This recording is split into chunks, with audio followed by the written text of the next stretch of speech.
ثم أخبر فأرسل الرسل فأخبر وأنزل القرآن الكريم فيه العظات والعبر فهدى وأحل وأمر ونهى وحرم وزجر حيث قال عز من قائل في سورة العصر أعوذ بالله من الشيطان الرجيم بسم الله الرحمن الرحيم والعصر إن الإنسان لفي خسر إلا الذين آمنوا وعملوا الصالحات وتواصوا بالحق وتواصوا بالصبر. أشهد أن لا إله إلا الله وحده لا شريك له وأشهد أن محمدا عبده ورسوله بلغ الرسالة وأدى الأمانة ونصح الأمة حتى تركنا على المهجة البيضاء ليلها كنهارها لا يزيغ عنها إلا هالك. فقد قال الله تعالى في كتابه يا أيها الذين آمنوا اتقوا الله حق تقاته ولا تموتن إلا وأنتم مسلمون. وقال يا أيها الذين آمنوا إذا نودي للصلاة من يوم الجمعة فاسعوا إلى ذكر الله وذروا البيع ذلكم خير لكم إن كنتم تعلمون. أما بعد فيا عباد الله اعلموا أنني أوصي نفسي الخاطئة المذنبة وأوصيكم جميعا بتقوى الله وأحثكم على طاعته وطاعة رسوله لعلكم turhamun. Hadirin hadirat sidang jemaah Jumat yang semoga dirahmati, dimuliakan, diberkahi segala aktivitasnya oleh Allah Subhanahu wa taala. Tidak henti-hentinya selaku khatib kami mengajak diri kami pribadi serta seluruh jamaah untuk terus meningkatkan ketakwaan kepada Allah Subhanahu wa taala sebagai wujud keimanan kita kepada Allah Subhanahu wa taala, sebagai wujud kesyukuran kita atas limpahan nikmat dan karunia Allah Subhanahu wa taala. Dengannya kita meningkatkan kualitas dan kuantitas ibadah kita kepada Allah Subhanahu wa taala bimtisali awamirihi wa jitinabi nawahihi, mengerjakan segala apa yang diperintahkan, menjauhi segala apa yang dilarang oleh Allah Subhanahu wa taala. Dengan nikmat karunia dari Allah Subhanahu wa taala, kita masih dapat melaksanakan salah satu kewajiban kita sebagai orang yang beriman, yaitu ibadah Jumat secara berjamaah. Di mana Allah Subhanahu wa taala memerintahkan kita di dalam firman surah Al-Jumu'ah ayat 9, ya ayyuhalladzina amanu idza nudiya lis-salati min yaumil jumu'ati fas'au ila dzikrillahi wa dzarul bai'. Hai sekalian orang yang beriman, apabila sudah diseru kepada kalian untuk melaksanakan salat di hari Jumat, maka bergegas dan bersegeralah kalian untuk mengingat Allah Subhanahu wa taala. Sesungguhnya di dalam tafsir, ahli tafsir menyatakan bahawa jikalau sekiranya ada perintah ataupun larangan, bahkan sekedar informasi yang dikaitkan dengan kata iman, maka itu pun menunjukkan kualitas iman pelaku. Allah Subhanahu wa taala berfirman, "Dzalikal kitabu la raiba fihi hudan lil muttaqin alladzina yu'minuna bil ghaibi wa yuqimunas shalah." Orang-orang yang beriman kepada gaib dan mendirikan salat. Maka orang yang mendirikan salat, maka itu pun menunjukkan kualitas imannya kepada Allah Subhanahu wa taala. Begitu pula dengan puasa. Ya ayyuhalladzina amanu kutiba alaikumus shiyam. Hai sekalian orang yang beriman, telah diwajibkan atas kalian berpuasa. Maka puasa kita menunjukkan kualitas iman. Kalau puasa kita berkualitas, maka iman kita pun berkualitas. Begitu pula dengan Jumat. Ya ayyuhalladzina amanu idza nudiya lis-salati min yaumil jumu'ah Hai sekalian orang yang beriman, apabila diserukan kalian untuk melaksanakan ibadah Jumat, maka ibadah Jumat kita menunjukkan kualitas keimanan kita kepada Allah Subhanahu wa taala.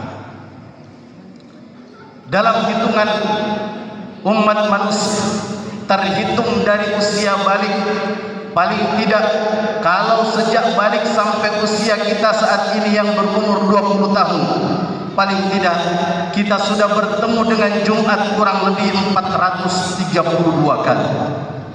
Bagi yang sudah berusia 30 tahun ke atas, paling tidak sudah bertemu dengan ibadah Jumat kurang lebih 972 kali. Bagi yang berusia 40 tahun, maka sudah bertemu dengan ibadah Jumat kurang lebih 1512 kali.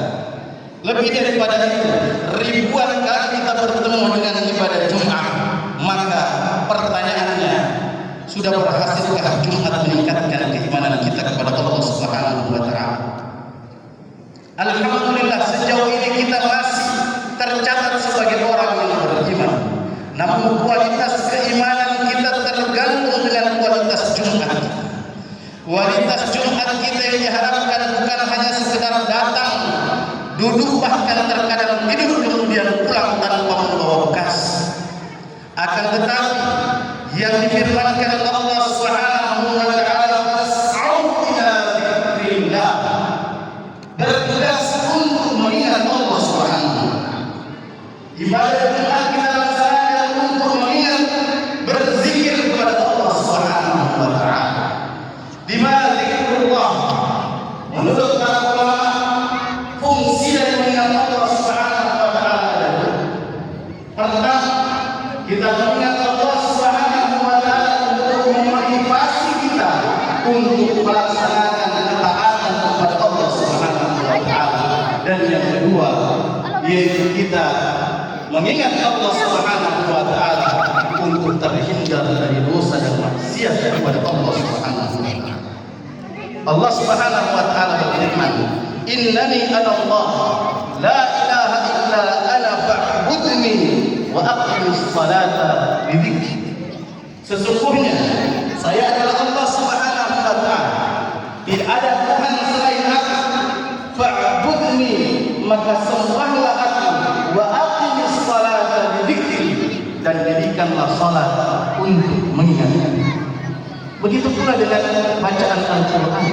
Walaqad yassarna al-Qur'ana lidzikri fahal min muddakir. Sesungguhnya telah dimudahkan Al-Quran untuk apa? Untuk menjadi peringatan, untuk menjadi zikir kepada kita. Fahal min muddakir. Adakah di antara kita yang mau mengambil pelajaran? Dalam ibadah Jumat ada tausiah. Dalam ibadah Jumat ada perintah takwa. Sudahkah Jumat demi Jumat yang ratusan bahkan ribuan kali kita lewati sudah meningkatkan ketakwaan kita kepada Allah Subhanahu wa taala? Contohnya karakteristik orang bertakwa rajin salat. Alladzina yu'minuna bil ghaibi wa yuqimuna as-shalah. Orang bertakwa rajin salat. Sudahkah ibadah Jumat meningkatkan kualitas salat? Oleh itu para ulama, setiap kali kita melaksanakan ibadah Jumat, jangan bersegera untuk pulang, tetapi merenunglah sedikit, merenunglah sejenak, bandingkan kualitas iman kita sebelum kita Jumatan dan kualitas kita, kualitas iman kita sepulang atau meninggalkan ibadah Jumat. Bagaimana kualitas tilawah Al-Quran kita? Kapan kita terakhir membaca Al-Quran? Jumat demi Jumat kita lewati, nasihat demi nasihat kita dengarkan. Akan tetapi sudahkah meningkatkan semangat kita buka Al-Quran? Jangan sampai terakhir kita buka Al-Quran Ramadan kemarin, kemudian kita berniat buka Al-Quran kembali pada Ramadan tahun yang akan datang. Waliyadillah. Bagaimana dengan kualitas hafalan Quran kita? Jangan sampai hafalan Quran kita hanya sebatas pada hafalan yang kita hafalkan pada usia kita SD, pada saat kita masih sangat dari Al-Quran, kemudian tidak bertambah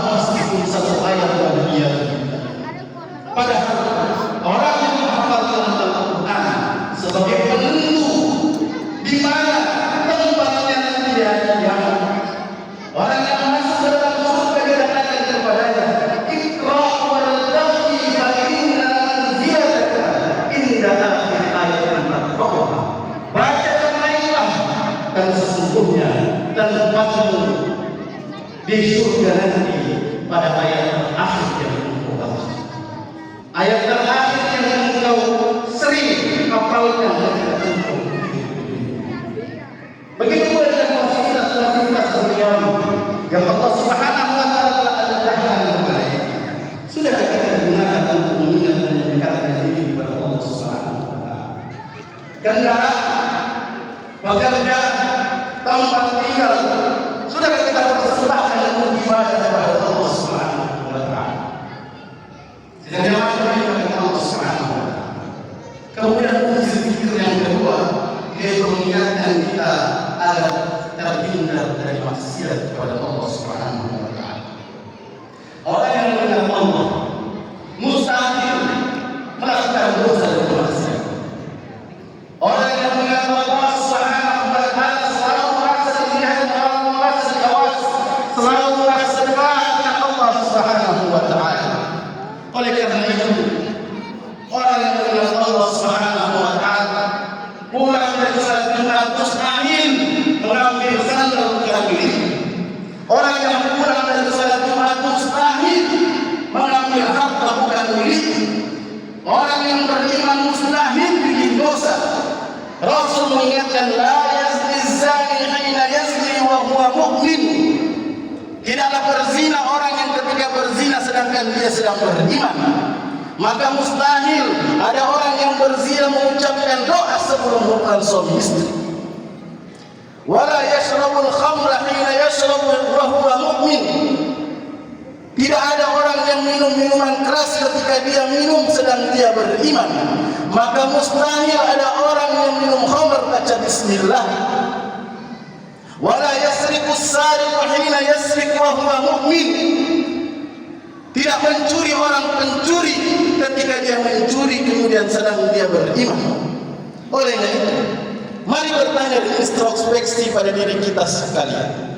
Sudah sejauh mana Jumat demi Jumat yang kita lewati meningkatkan rasa takut dan takwa kita kepada Allah Subhanahu wa taala? Sudah sejauh mana Jumat demi Jumat menjauhkan kita dari maksiat? Jangan sampai kita datang Jumat setelah Jumat kemarin urusan kita dengan Allah Subhanahu wa taala belum selesai. Kita datang masuk masjid rumah Allah, kita tidak malu bahwa di handphone kita masih berkeliman dosa. Di HP kita masih tersimpan video-video yang tidak senang. Tidak malu di HP kita masih ada judi online. Tidak malu kita kepada Allah Subhanahu wa taala padahal Allah yang memberikan fasilitas dan nikmat itu semua. Oleh karena itu, seruan Jumat demi Jumat seharusnya ketika kita hendak melangkahkan kaki kita ke masjid, ikhlaskan niat kita untuk ibadah kepada Allah Subhanahu wa taala.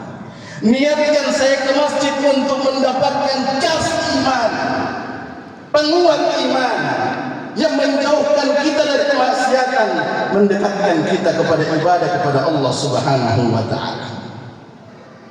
Mari setiap Jumat jadikan momentum yang penting untuk kita merenung, introspeksi diri, bandingkan nikmat yang Allah berikan kepada kita, nikmat usia, nikmat jabatan, nikmat harta, nikmat kedudukan, dibandingkan kemaksiatan kita kepada Allah Subhanahu wa taala.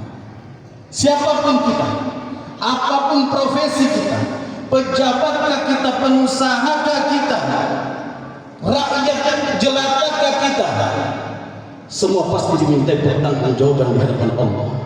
Lan tazula qadama 'abdin yaumal qiyamati hatta yus'alu an arba'. Tidak bergeser kaki seorang hamba di hari kiamat sampai dia ditanya tentang 4 perkara. Mampukah kita mempertanggungjawabkan? An umrihi fima afnah, tentang usianya bagaimana dia habiskan. Wa an kemana dia salurkan. Mari renungkan 4 pertanyaan Allah kepada kita. Jikalau sekiranya ini Jumat terakhir dalam hidup kita, jikalau sekiranya kesempatan ini diberikan oleh Allah untuk taubat lantas kita sia-siakan, sungguh kita adalah orang-orang yang merugi. Seraya kita berdoa, bermohon kepada Allah Subhanahu wa taala. Semoga Allah memberikan kepada kita petunjuk, kekuatan, keinginan untuk mendekatkan diri, menjauhkan diri kita dari kemaksiatan kepada Allah Subhanahu wa taala. Barakallahu li wa lakum fil Qur'anil 'azim wa nafa'ani wa iyyakum bima fihi minal ayati wa dzikril hakim wa taqabbala minni wa minkum tilawatahu innahu huwal ghafurur rahim.